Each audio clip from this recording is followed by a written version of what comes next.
Magandang araw mga kap. Well, it's March 28 and it's Holy Thursday.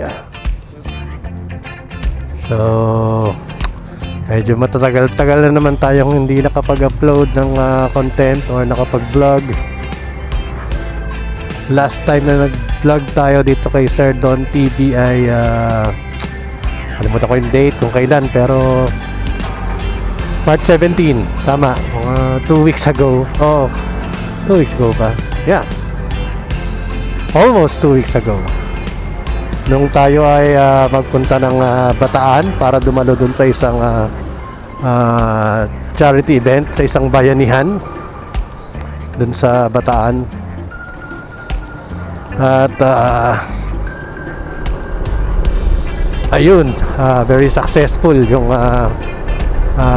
bayanihan na isinigawa ng ating mga kagulong sa lalawigan ng Bataan. Almost 200, almost 300 yung mga tumugon sa panawagang bayanihan para tulungan yung kanilang dalawang beneficiary at nakalikom ng sapat na suporta para doon sa mga naturang mga beneficiaries ng mga kapatid at kagulong natin sa Bataan. Anyways, yun, mag-intro muna tayo, no? Bago tayo simula at para sabihin ko sa inyo kung saan tayo babiyahe. So, let's roll the intro!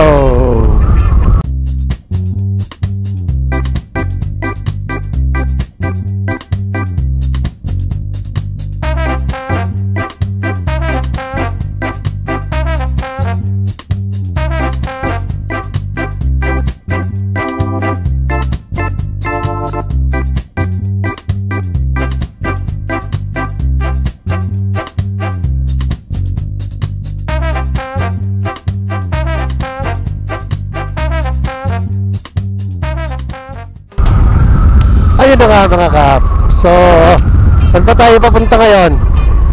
Tayo ay pupunta sa, well, papunta tayo ng Pampanga, no? Basta Holy Week naman na ganito. Well, hindi pa naman tayo nagbablog nun. Every Holy Week umuwi tayo sa Pampanga. So, dun sa ating maituturing kong bayang Sinilangan, no? Dahil kung di nyo po na itatanong, ang inyong Sir Don po ay purong Kapampangan. Ako po ay Pangan sa aking father side at Bondok naman sa aking mother side. So both from Pampanga. My mother is from my father is from Magalang, Pampanga. Tapos yung aking mother ay sa Arayat, Pampanga, na kung saan dun tayo pupunta ngayon, no? At dahil hindi naman kalakihan yung ating motor, tayo ay via MacArthur Highway dadaan, no? Nakalimutan kong isara yung visor. Hindi ko alam kung kumusta yung audio quality na nakabukas ang visor nito kaninang tumatakbo tayo. Anyways, ayun, papunta nga tayo ng Arayat, Pampanga, no? Saan tayo ay mag-spend ng ilang araw doon. At pinag-iisipan ko rin kung sasama ako papuntang Magalang, Pampanga tomorrow, dahil pupunta si Erpat sa Magalang para bumisita sa mga kapatid niya, sa aking mga uncles at tito at tita, saka mga pinsan. Nag-iisipan ko pa kung sasama ako. Tignan na lang natin, no? Pero most of the time ako ay mag-stay dun sa Arayat, sa bayan ng aking mother, no? Hindi kayo mag-stay sa tinatawag na bahay matanda. O pag sinabi kasing bahay ng matanda, yun yung bahay ng pinaka head of the family, ng aking lolo at lola, na pareho ng sumakabilang buhay, no? At ang nakatira na lang doon yung aking tito tsaka yung isa kong tita. Pero every year or tuwing may okasyon ay nagpupunta kami doon. Nakasalukuyan ay nandito tayo ngayon sa MacArthur Highway. Napakaluwag mga kapatid, napakaluwag. Dahil hindi katulad kahapon, no? Buti nga kahapon hindi ako Mercury Santo, hindi kami nag-decide na pumunta pumunta ng Pampanga, bumiyahe kahapon dahil talagang kahapon yung huling araw na talagang yung mga tao ay nag-rush papunta sa kanilang mga probinsya. Expected natin ngayong Huwebes Santo hanggang bukas Biyernes Santo o hanggang Sabado de Gloria nasa mga probinsya na yung mga tao, babakasyon, wala na namang pasok, so walang ganong tao sa kalsada. Sa mga highways pala, sa kalsada maraming tao for sure kasi may mga activities, yung mga simbahan every Holy Week, di ba? So yun, papunta tayo ng Pampanga. Baka ina-expect nyo makakita tayo ng mga nagpipinitensya o nagpapapako sa krus. Hindi ko po alam, pero sakali man makakita tayo, don't worry, papakita natin dito sa ating vlog. Lagi nating dadalhin itong ating action camera, o kaya ito yung cellphone camera, yung cellphone natin, no, ay makunan yung mga ganong mga activity. So kung tatanungin nyo po ako, okay lang ba yung mga ganon? Well, ang totoo naman hindi siya sanction ng Catholic Church, di ba? Kasi most of those people na nagpipinitensya, yung naghahampas, yung nagpapapako sa krus, ay mga Katoliko, no? Pero hindi siya sanction ng Catholic Church. Hindi siya official activity, o hindi siya official na ritual ng simbahang Katolika. Pero hindi naman din pinipigilan ng simbahan yon. Well, it's a sign of respect na yun ang pamamaraan nila ng paggunita sa Semana Santa or Holy Week. Respeto na lang din, no? So hindi na lang din natin sila, kumbaga, yun ang practice nila diba? So we have to respect what's their religious practice. May freedom of religion naman tayo dito sa ating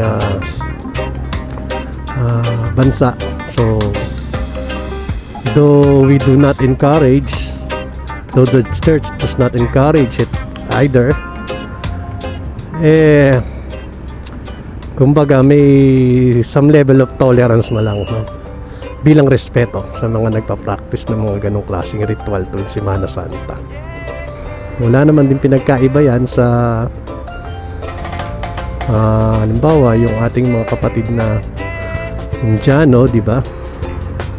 Na tinotolerate natin yung hindi nila pag-helmet dahil sila, yung tubaw ba yun, yung sa ulo, di ba? So bilang respeto sa kanilang religious practice. Ganun din yun ganun din yung level of respect dapat natin na ibigay sa mga nagpa-practice ng ganong klaseng ritual. Okay, medyo na-stock up na ako dito. Tagal ang traffic light dito sa May Kawayan. Nandito sa May Kawayan crossing. So siguro balikan ko na lang din kayo mamaya, ano? At update kayo pag nasa bandang Pampanga na tayo, no? Okay, so dyan na muna tayo at i-enjoy na lang natin yung biyahe. I'll be back later.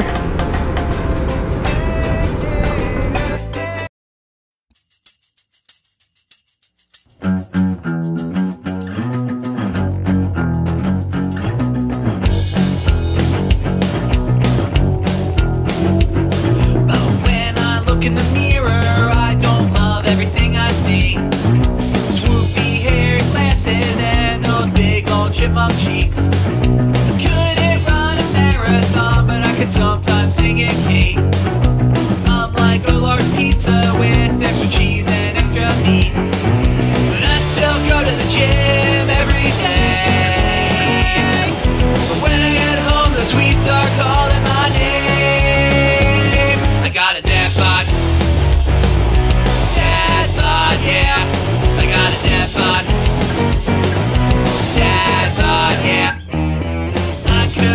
like one of those dudes on the cover of magazines, but I'm more like a linebacker, minus the seal and the green. I wear black all the time, cause it hides my funny shape. But even in pictures, I'm still stuck in a bigger frame.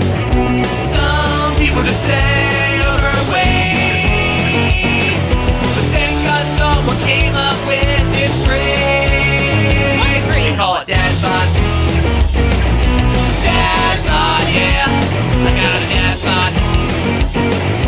Dad bod, yeah. Bod, bod, bod, bod, bod. Bod, bod, bod, bod, bod.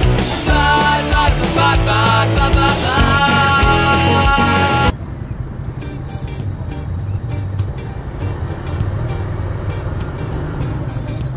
All right, we're back. It's already 3:49. Tama, 3:49, tama. Advance ng 10 minutes tong ride ako sa motor kay Brixton. So it's already 3:49, 3:50 para safe. Mag-alas 4 na po. And we are now in Kalumpit, Bulacan. So nasa dulong bayan na tayo ng Bulacan bago tayo tumungtong ng Pampanga. So ang first town na ating aabutan sa Pampanga once we cross the boundary is Kalumpit. Palit pala, sorry. Kalumpit ay Bulacan. Okay. Medyo sabaw-sabaw na ang serdon ninyo. Dahil malis po tayo sa bahay alas 2 ng hapon, alas 2 pasado, sa ganon. So medyo hindi naman ganong traffic, kaya medyo okay naman ang biyahe natin. Nag-stop over lang tayo saglit sa Giginto para uminom ng buko juice. Medyo kasi kainitan pa ng araw yung alas 2 nang malis tayo. Medyo feel natin yung summer heat habang bumabiyahe kanina, no? Hanggang ngayon naman, tingnan mo, mag-alas 4 na, pero tirik na tirik pa rin ng sikat ng araw dito sa Kalumpit, Bulacan.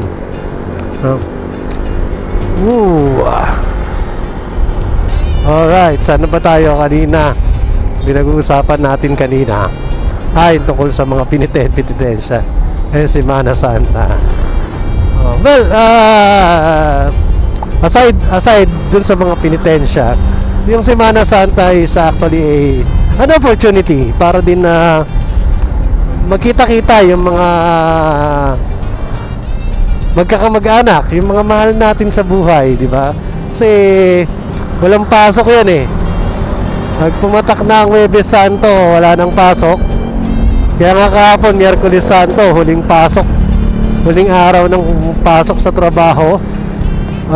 Ngayon, Thursday, wala nang pasok. So, nagkikita-kita tayo, kaya umuwi tayo ng probinsya. Katulad ko, umuwi kami ng probinsya. Dahil karamihan, walang pasok, no? So, opportune time ito para magsama-sama yung pamilya, no? Mga magkakamag-anak. Kaya madalas nagaganap ang mga family reunions tuwing Semana Santa.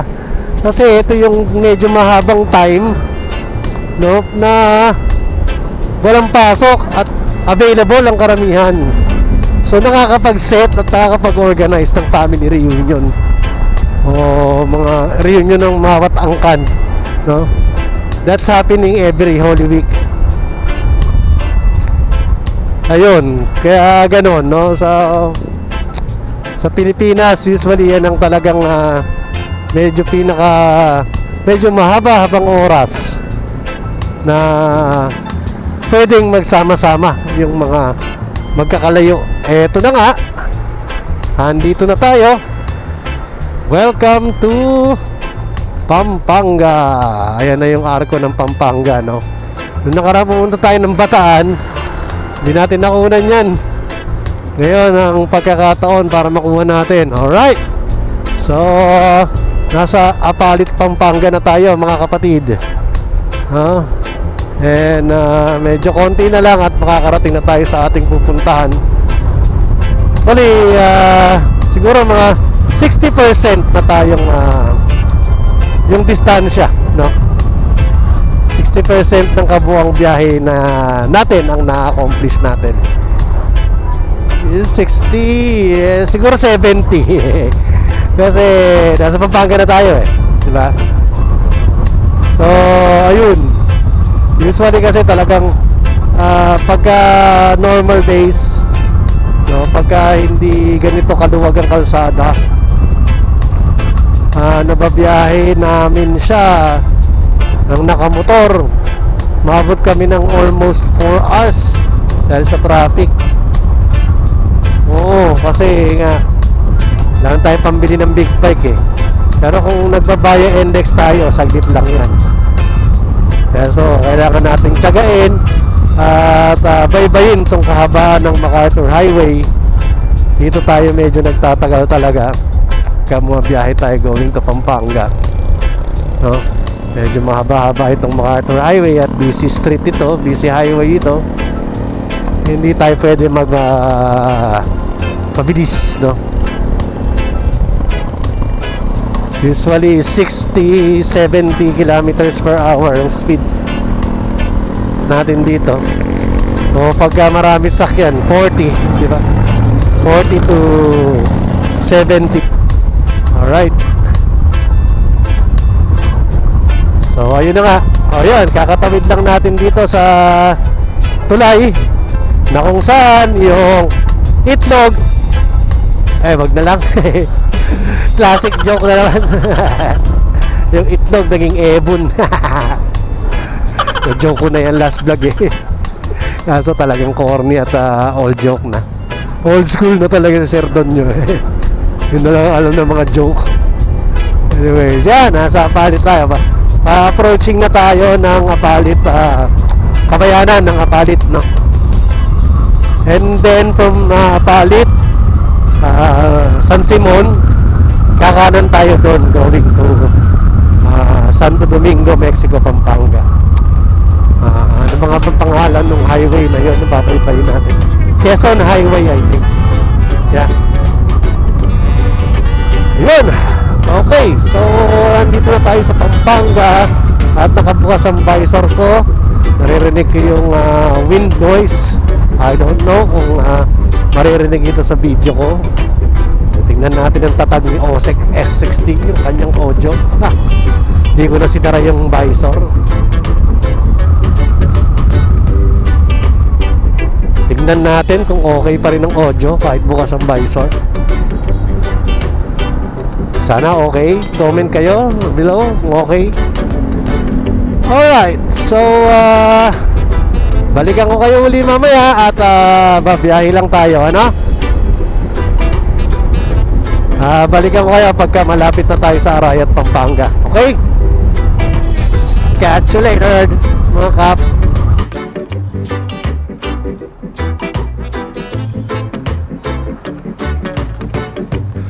Hello.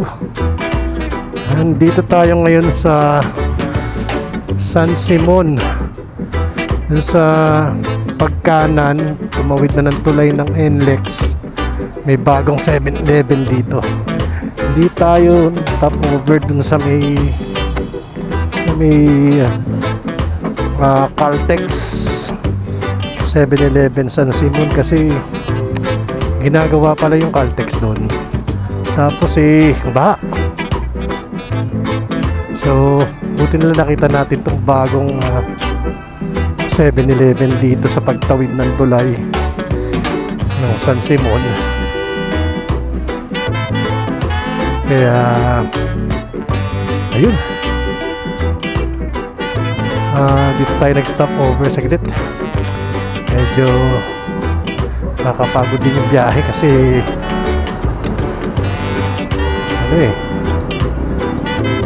mainit. Kalasing ko na mainit pa. Anyways, tuloy-tuloy na tayo nito. Wala nang hintuan. Biyahe na tayo.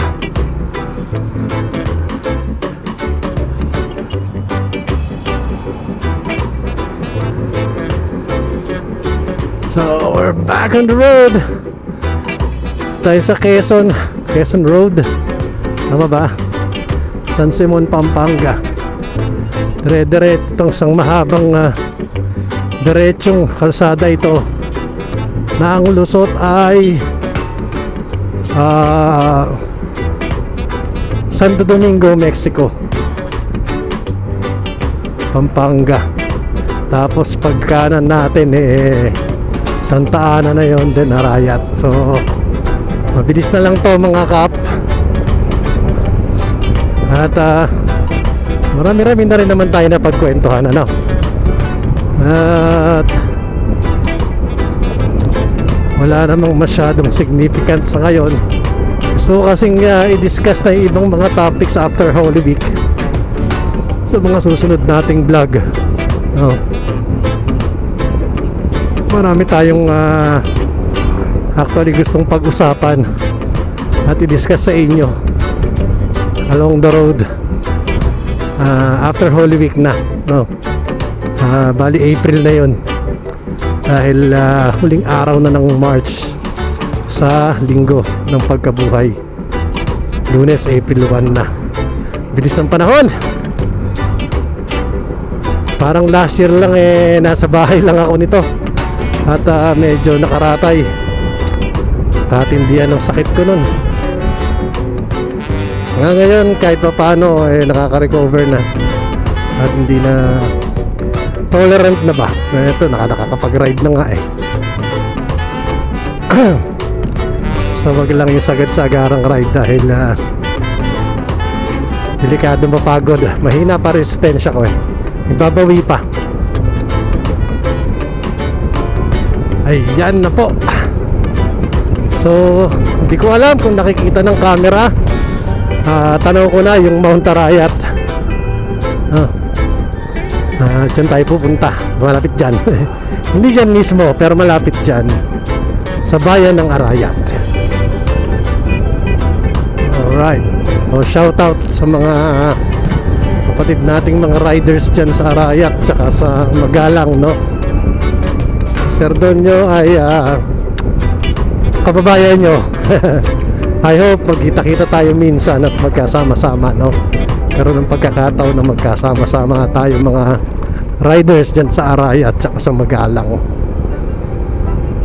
At makilala ko kayo.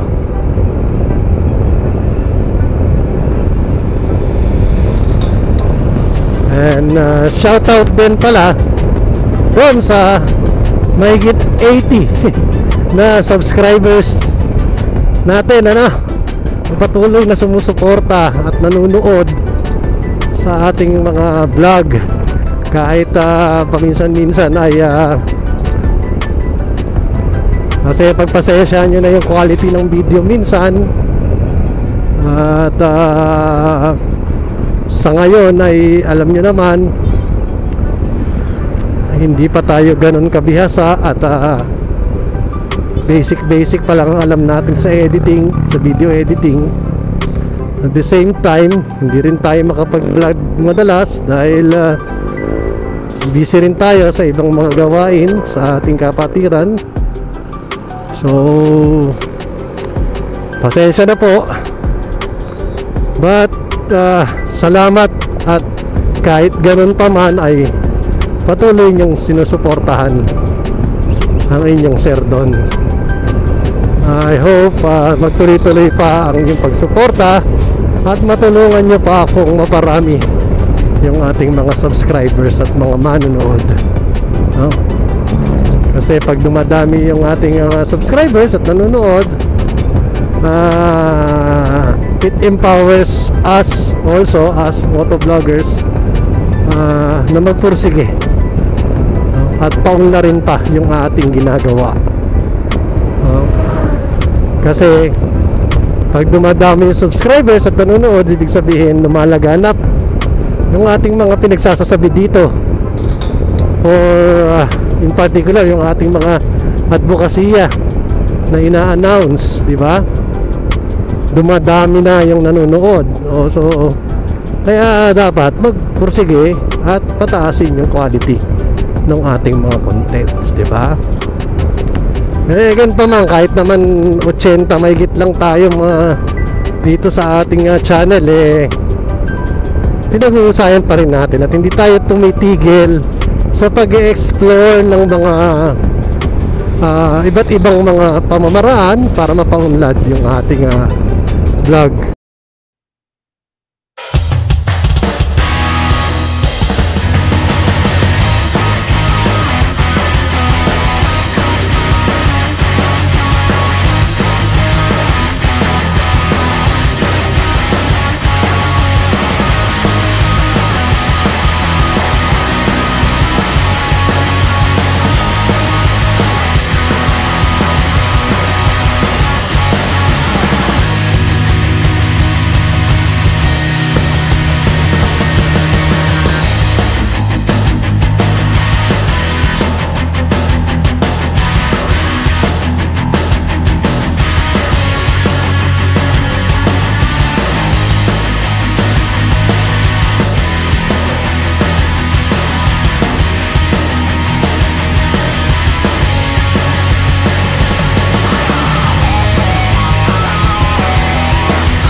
Yun oh, may pabasa ng pasyon. Ramdam ko na.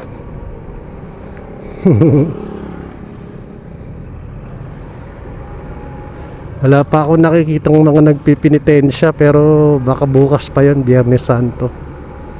Sa ngayon maririnig lang natin, ang makita lang natin ay pag nadadaan tayo ng mga bisita sa simbahan, mga nagpapabasa pasyon. Yan, karamihan. Dami ng pakwan, no? Sana may pakwan dun sa pupuntahan ko. Sarap kaya ng pakwan. Panahon na rin pala ng pakwan pagka Holy Week.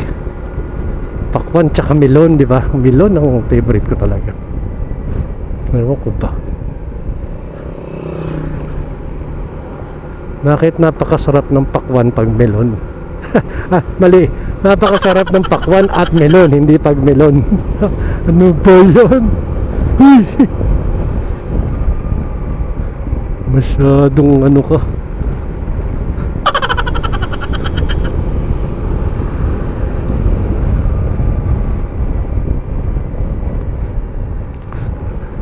To, sana lahat ng mga highway ganito oh. May puno sa gilid tapos 'di ba? Nasa-shadean yung araw, hindi gaanong mainit. 'Di ba? Kaso parang tinatabas din nila eh. Di ba ang sarap ng ganito oh, malilim. Hindi masyadong tagos yung init ng araw kapag ganyan ang kalsada natin. So mahalaga pa rin ang puno, di ba? Kahit sabihin nating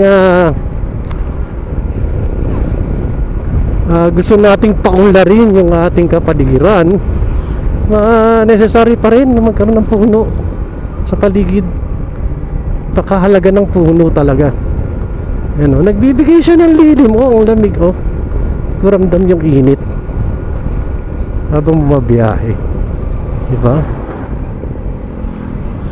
Unlike dun kanina, diba, sa Quezon Road, walang kapuno-puno, bukid, tsaka mga pabrika, tsaka kung ano-anong nasa paligid mo. Ang init, diba? Ang init. Sumasakit ulo ko kanina. Ayan, nakakita na tayo na nagpipinitensya.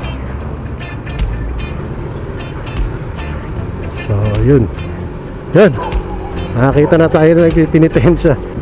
Ayan po, nakita niyo po yung dugo, ano.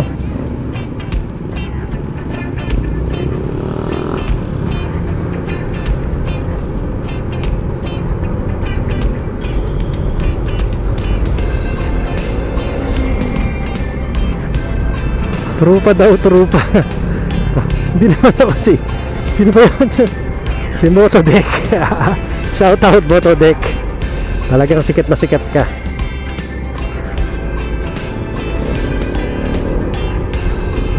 Ganito sa Pampanga, sikat na sikat si Motodeck eh, no?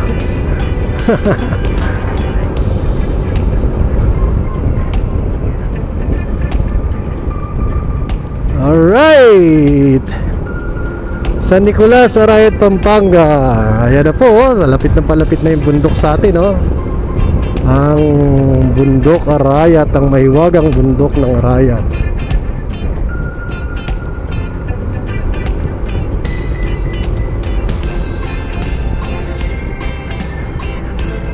Ilang minuto kaya itong vlog ko na to? Wala na. May kung abutin ng 20 minutes, okay lang yun. 25 minutes, 30 minutes, okay lang yun. Bahala kayo manood. Gusto nyo, I don't mind. Sabihin nyo na napakahaba ng aking motovlog ngayon. Eh, Holy Week naman, pagbigyan nyo na. Sama yan sakripisyo.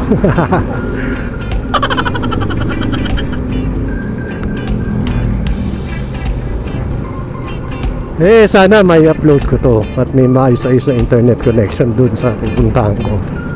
May edit ko to tonight at may upload kinabukasan or kailanman. Alright. And yun, papuntang town proper yun pagka kumanan ka. Pero dito tayo dumaan sa highway kasi lalagpas tayo sa town proper, going dun sa aming baryo sa Arayat.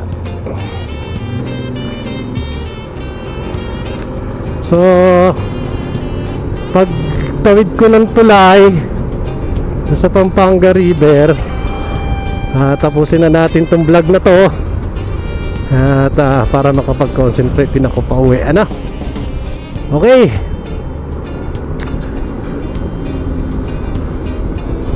So mga kapatid, wag po natin kalilimutan, no, suportahan si Sir Don ninyo, no, by liking and subscribing our liking and sharing our contents.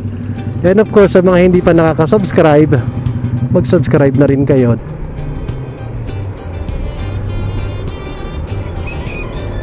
Alright, si Doggy nakatingin sa atin eh. Yeah, overtake na ako. Bye bye, Doggy.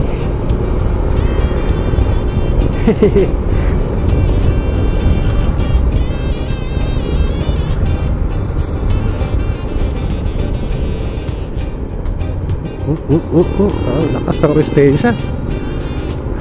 Bilib ako sa mga siklista nating mga kapatid eh, no? Dalawang gulong din dyan eh. Kapatid din natin yung mga yan. Lakas ng resistensya eh, no? Ako parang di ko na kaya. Parang makasambong pedal lang ako, parang hingal na ako.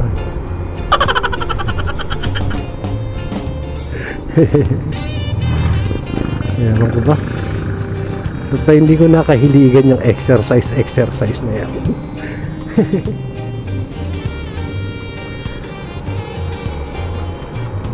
Kakapagod eh. Ayaw mo pagod eh, no? Anyway, ganun talaga. Pero baka talaga may mga time talagang dapat kailanganin ko na yung ganyan. Exercise para humaba pa buhay natin. Hindi na tayo magkasakit. Hirap din magkasakit ha. Kailangan talaga bantayan ng kalusugan. Mag-exercise tayo tuwing umaga.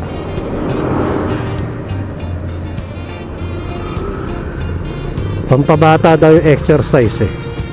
Tingnan natin.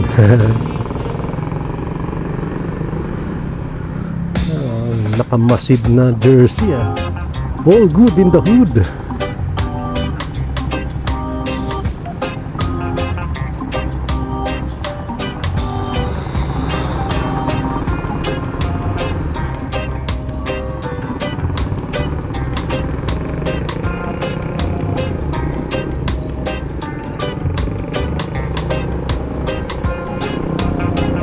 Ayan.